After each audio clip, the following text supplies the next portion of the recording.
Hindi online classes में बच्चों आपका स्वागत है। मैं विजयलक्ष्मी राठौड़ कक्षा 7 विषय हिंदी के अंतर्गत वापस आपके सामने उपस्थित हुई हूँ कहानी मिठाई वाला लेकर।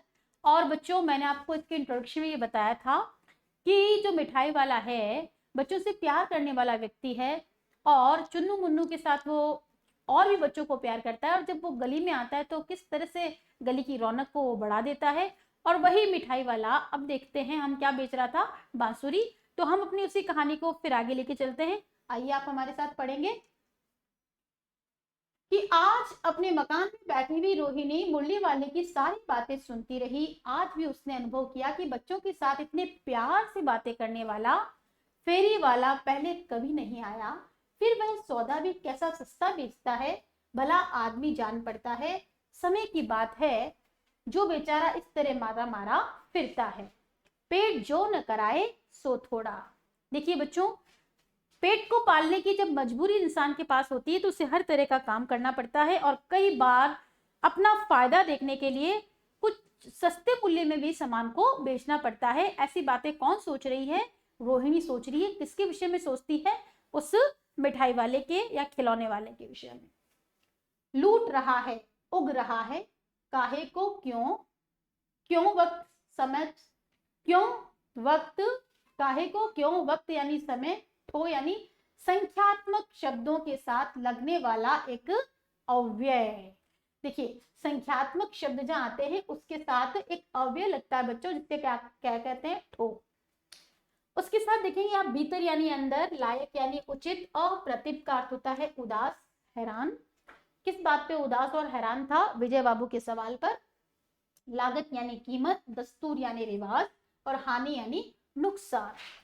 प्रश्न 1 में हम देखेंगे कि मुरली वाले को किस भाव में मुरली मिली थी। मुरली वाले को 3 रुपए में एक या 3 पैसे की एक मुरली मिली थी। मुरली वाला अप्रतिभ, देखिए मानिए अप्रतिभ, यहाँ पे जो शब्द है वो सही है। क्यों हो गया, आप भी इस भ को म को भ बना ले। मुरली वाला विजय बाबू की बातों को सुन करके क्या हो गया बच्चों? अप्रतिभ हुआ यानी उदास, हैरान हो गया। मुरली वाले के अनुसार ग्राहकों का क्या दस्तूर होता है। मुरली वाले का ऐसा अनुभव है कि ग्राहक क्या होते हैं, कभी भी दुकानदार को सही नहीं समझते और उनको ऐसा लगता है कि दुकानदार ग्राहकों को ठगता है। आइए बच्चों आगे पढ़ते हैं।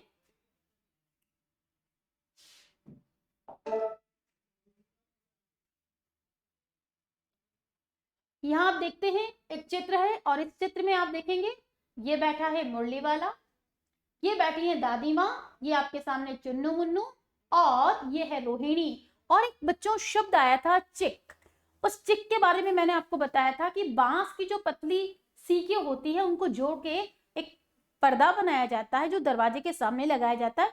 ये वह होता भी ठंडा है और दूसरी बात ये दरवाजे जैसा काम करता है, यानी कोई अचानक अंदर नहीं आ सकता। तो ये देखिए चिक का पर्दा है और इस पर्दे को खोलकर रोहिणी पीछे से कुछ देख रही है। इसी समय मुरली वाले का क्षीण स्वर दूसरी निकट की गली में सुनाई पड़ा। बच्चों को बहलाने वाला मुरलिया वाला। रोहिणी से सुनकर मन ही मन कहने लगी, और स्वर कैसा मीठा है इसका। जो मिठाई वाला गीत गाता था उसका जो स्वर है बच्चों, कंठ है, उसके द्वारा जो गीत निकलता था वो बड़ा ही मनमोहक था, मन को छू लेने वाला था।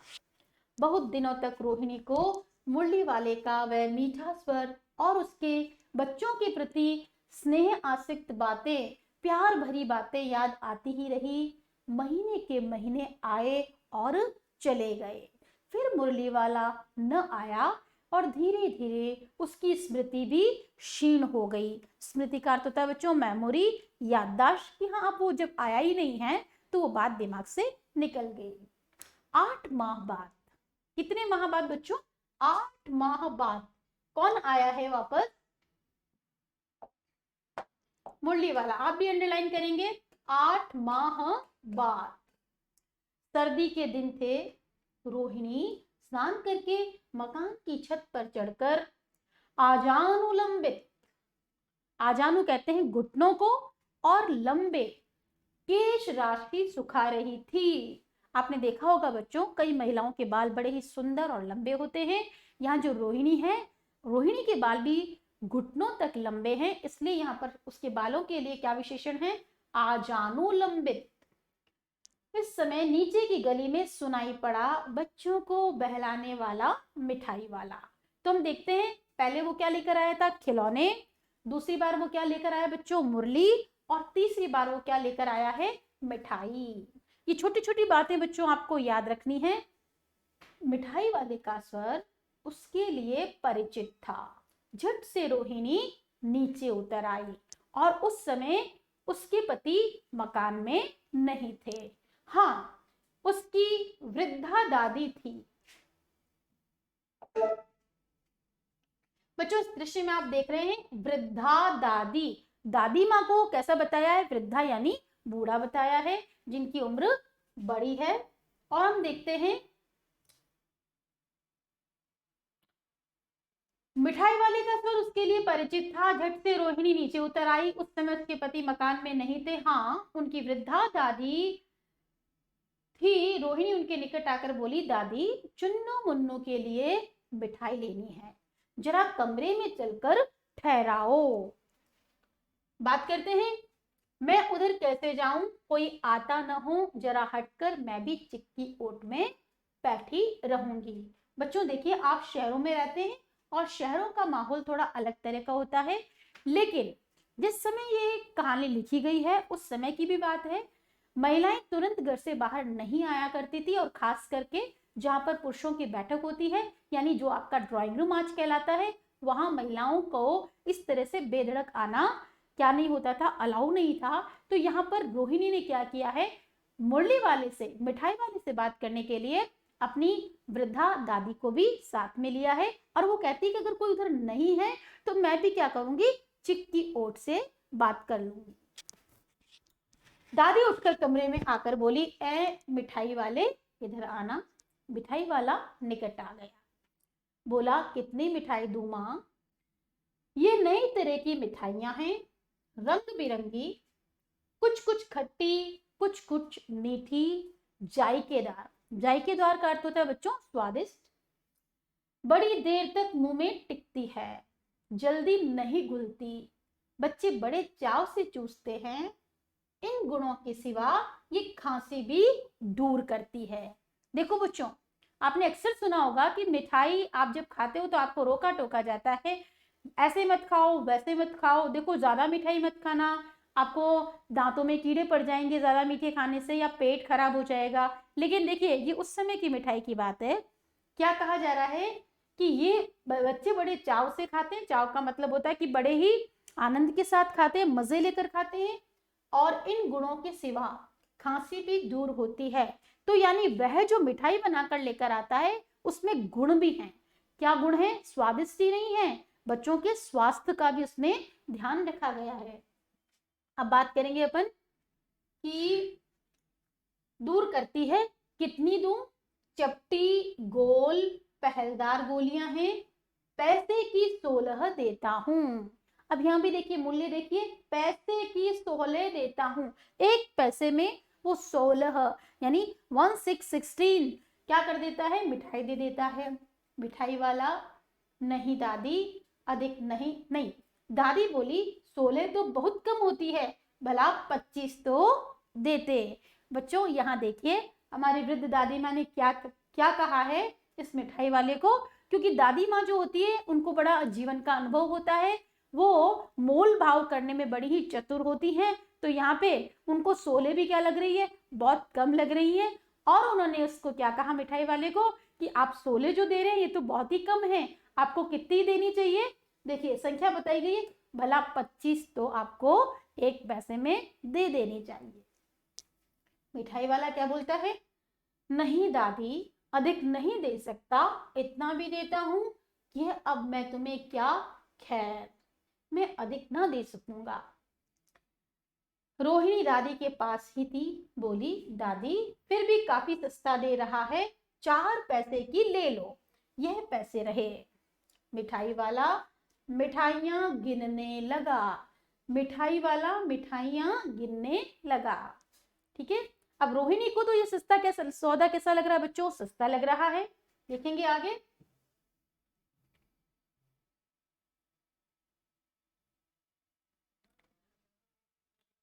तो 4 की दे दो। अच्छा 25 नहीं सही 20 ही दे दो। अरे हाँ मैं बूढ़ी हुई, मूल भाव अब मुझे ज्यादा करना आता ही नहीं। देखिए इस वाक्य में भी आप देखते हैं कि दादी माँ खुद को भी बड़ा ही सरल मानती हैं कि मुझे कुछ मोल भाव करना नहीं आता। कहते हुए दादी माँ के पोपले मुंह से जरा सी मुस्कुराहट फूट गई। दादी माँ कुछ समझ गई हैं। उनका मुंह कैसा है बच्चों? पोपला। पोपले का अर्थ होता है वृद्धावस्था में जब दांत नहीं होते तो जो गालों का जो स्थान है यहाँ से क्या दिखता है, थोड़ा अलग सा दिखता है, उसे कहते हैं पोपला चेहरा।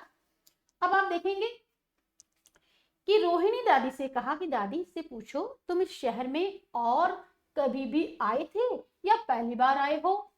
यहाँ के निवासी तो तुम हो नहीं। इस पर देखिए दादी के इस कथन को दोहराने की चेष्टा की ही थी। यानी दादी ये प्रश्न पूछने ही वाली थी। किससे बच्चों? इस मिठाई वाले से।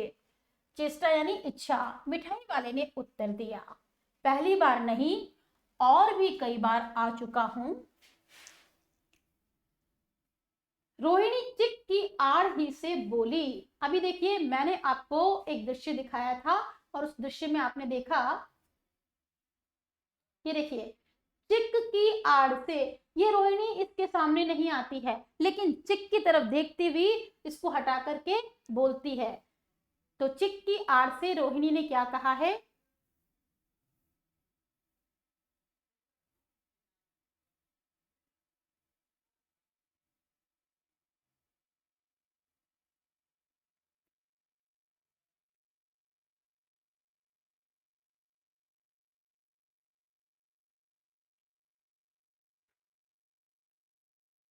रोहिणी चिक की आड़ से ही बोली, पहले यही मिठाई बेचते हुए आए थे या कोई और चीज लेकर? मिठाई वाला हर्ष यानी प्रसन्नता, संशय यानी कुछ सोच रहा है, किसी डाउट के साथ, विस्मयादि आश्चर्य के भावों में डूब कर बोला, इससे पहले मुरली लेकर आया था और उससे भी पहले खिलौने लेकर। क्योंकि मिठाई वाला जानता है कि मैं पहले इस गांव में आ चुका हूं और 2 रूपों में आया था। उससे पहले मिठाई से पहले मैं क्या लाया था? खिलौने, मुरलियां, और उससे पहले मैं खिलौने लाया था। शब्दार्थ देखेंगे बच्चों। सौदा क्रय विक्रय की वस्तु, सामान, पेट जो न कराए सो थोड़ा, यानी पेट की भूख शांत करने के लिए अनेक प्रकार की कठिनाइयां सहकर काम करना, स्नेहासिक्त प्रेम से भरपूर, आजानुलंबित घुटनों तक लंबे केश राशि, सिर के सुंदर बाल, झट से तुरंत सिवा यानी अलावा। रोहिणी उस फेरी वाले के विषय में जानने को इतनी उत्सुक क्यों थी? रोहिणी के मन में ये बच्चों विचार था कि क्या ये फेरी वाला पहले भी कभी आया है और यह स्वर मैंने पहले भी सुना है। तो उसके मन में ये इस बात को जानने की इच्छा थी। ये गद्यांश किस पाठ से लिया गया है? ये गद्यांश बच्चों इस पाठ का शीर्षक है मिठाई वाला। मिठाई वाले की मिठाइयों की क्या विशेषता थी? हमने देखा कि इस गद्यांश में बताया गया है कि मिठाइयां रंग बिरंगी है, बच्चे इसे चाव से खाते हैं, स्वादिष्ट होने के साथ साथ ये गुणकारी है, ये खाने पर बच्चों को खांसी नहीं होती है। आगे पढ़ेंगे। रोहिणी का अनुमान ठीक निकला। अब तो वह उससे और भी कुछ बातें पूछने के लिए अस्थिर हो उठी। अस्थिर हो उठ जाना यानी अब उसे चैन नहीं था। अब उसका मन और चंचल हो गया कि मैं उससे कुछ और पूछूं। वह बोली, इन व्यवसायों में तुम्हें क्या मिलता होगा कि जो तुम काम कर रहे हो? यानी ये मिठाई बेचने का, उसके पहले उसने क्या बेचा था बच्चों? मुरलियां बेची, उससे पहले खिलौने, और वो भी इतने सस्ते दामों में। वह बोला, मिलता भला क्या है, यही खाने भर को मिल जाता है, कभी नहीं भी मिलता है, पर हाँ संतोष, धीरज और कभी कभी असीम सुख जरूर मिलता है और यही मैं चाहता हूँ। देखिए क्या मिलता है मिठाई वाले को। वो कहना चाहता है खाने भर को मिल जाता है, यानी इससे मुझे 2 समय का भोजन तो मिल ही जाता है। कभी नहीं भी मिलता, और कभी कभी ऐसा भी होता है कि मुझे घाटा होता है, मुझे वो चीज नहीं मिलती, पर हाँ क्या मिलता है? संतोष। धीरज का मतलब होता है बच्चों धैर्य, और कभी कभी असीम सुख, कि जिस सुख को प्राप्त मैं करना चाहता हूं, जिस सुख की मेरे लिए कोई सीमा नहीं है, वह सुख मुझे मिलता है, और यही मैं चाहता भी हूं। सो कैसे, यह भी बताओ। अब व्यर्थ उन बातों को क्यों चर्चा करूं। अब यहां देखिए वो संकोच कर रहा है, कौन? मिठाई वाला। उन्हें आप जाने ही दे, उन बातों को सुनकर आपको दुख ही होगा। बच्चों कौन बोल रहा है? मिठाई वाला। जब इतना बताया है तब और भी बता दो, मैं बहुत उत्सुक हूं। बच्चों उत्सुक का अर्थ होता है जानने की इच्छा रखना। तुम्हारा हर्जा ना होगा, इसमें तुम्हारा कोई नुकसान नहीं है, मिठाई में और भी ले लूंगी। अब यहाँ देखेंगे हम कि रोहिणी की जिज्ञासा बच्चों क्या है? बढ़ती ही चली जा रही है। वह उस मिठाई वाले के बारे में और अधिक जानना चाहती है।